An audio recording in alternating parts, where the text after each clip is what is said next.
Hello, my name is Charlene McLaughlin, and I am one of the sleep counsellors working within the Children and Young People's Autism Service. During this video, I will explain how you can access support for any sleep concerns that you may have for your autistic child or young person through your service.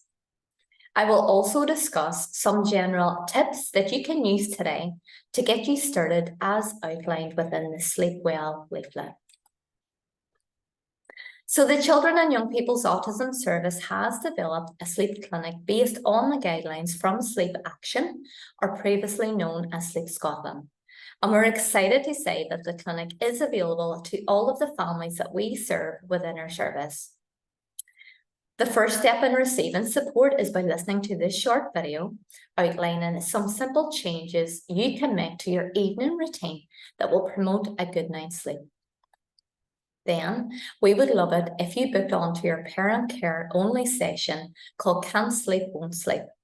This session will be delivered both virtually and face-to-face. You can book your place by calling your local autism service in Derry, Londonderry, Omagh, or Enniskillen. I will provide you with the numbers of each area at the end of this presentation. The Can't Sleep, Won't Sleep session aims to help you understand the importance of sleep, provide practical advice, strategies, and resources for families to help get your child and young person's sleep back on track.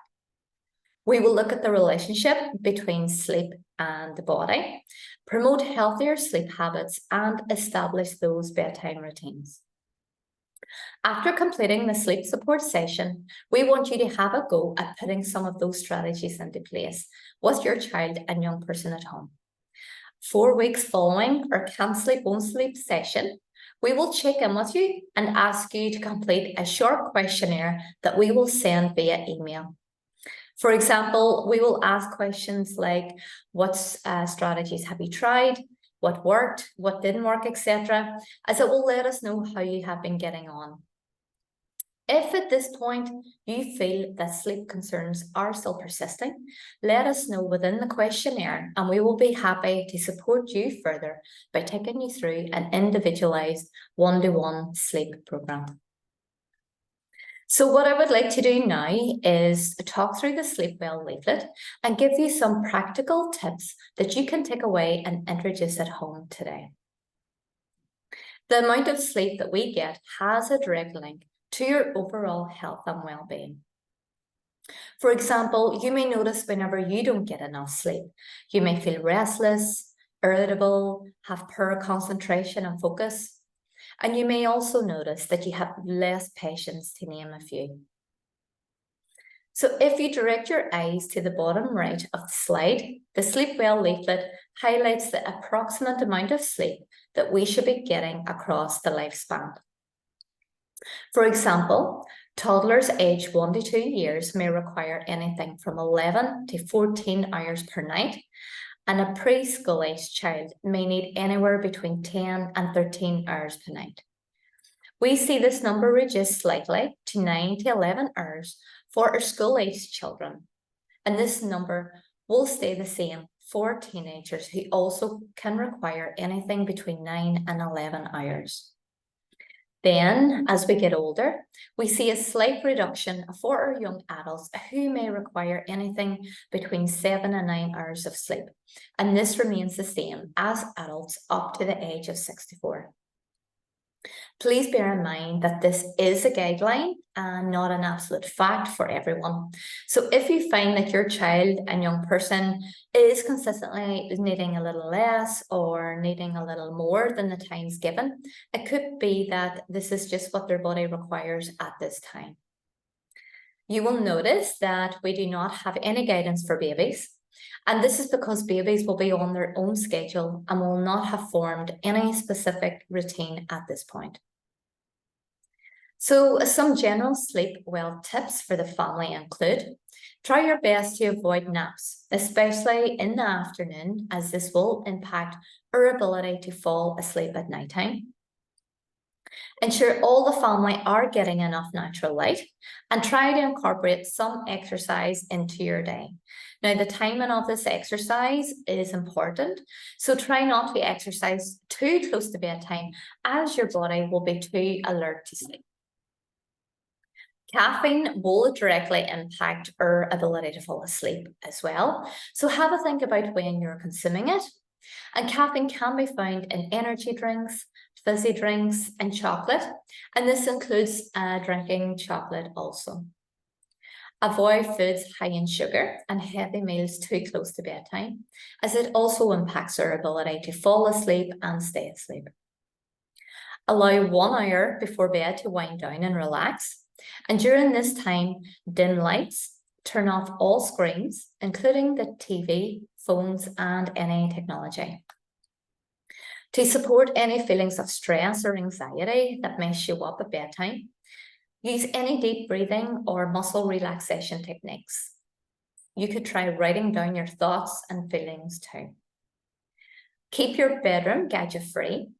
Ensure the environment is optimal for sleeping. So, for example, the bedroom should be cool, dark, and ideally we want to sleep in a room that is comfortable, cozy, and sleeping on a bed that is fresh. The bedtime routine we put in place for our children has a vital role to play on their sleeping habits. Preparation for a good night's sleep begins with a regular and consistent bedtime routine. We can support this by using an evening visual schedule, which highlights each step of the bedtime routine at home. So ensure we have created a calm and relaxing environment and begin the bedtime routine 1 hour before bedtime. During this last hour, we can provide our child with relaxation activities to play, and this will be very individual for the child or young person. So for example, you can include puzzles, coloring in books, etc. Provide a light supper, like a glass of warm milk, cereal, or toast. If we have a heavy meal at this point, our body will be working hard to break the food down rather than getting ready for sleep. Have a relaxing bath, then put PJs on, brush teeth, then toilet. And depending on the age of your child, we can read a bedtime story or sing a lullaby when they are in bed. Alternatively, an older child can read themselves in bed. And sometimes it is at this point that our child and young person want to talk or share things the most with us. And these conversations can be very beneficial. So our child and young person will feel heard and listened to, and it provides them an opportunity to connect with you. Nonetheless, if you find that your child or young person only wants to talk about their fears at this point, we encourage you to create a consistent time in the day wherein they can talk more about this. So for example, before dinner time, as talking about our fears at great length at bedtime can bring out those feelings of anxiety and prevent sleep to occur. Kiss and cuddle them goodnight. Leave the room to encourage them to fall asleep independently. Try to keep toys out of sight and ensure the room is cool and dark. And if required, use a light emitting orange light. If your child struggles to settle, introduce the disappearing strategy. So this is where you can sit near the child's bed until they fall asleep and gradually move further away from the child's bed until the child is comfortable falling asleep alone. If your child wakes through the night, respond to them as fear and distress of nighttime can be very real. Tell them that they are safe and encourage them to return to sleep. We support a good night's sleep by listening to your body's cues and going to bed when we feel tired. When we ignore these natural cues for sleep, we can miss the ideal time for sleep. So when we consistently go to bed and get up at the same time, it strengthens our body clock, helping our body to feel sleepy at bedtime and more alert in the morning.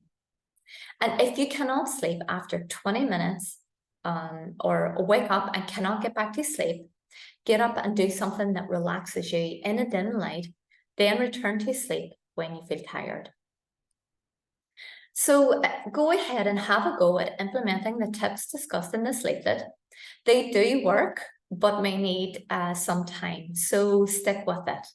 And further information, you can have a look at the web links highlighted. Take a look at Sleep Scotland, Mill Pond, the Children's Sleep Charity, National Sleep Foundation, and the Sleep Council.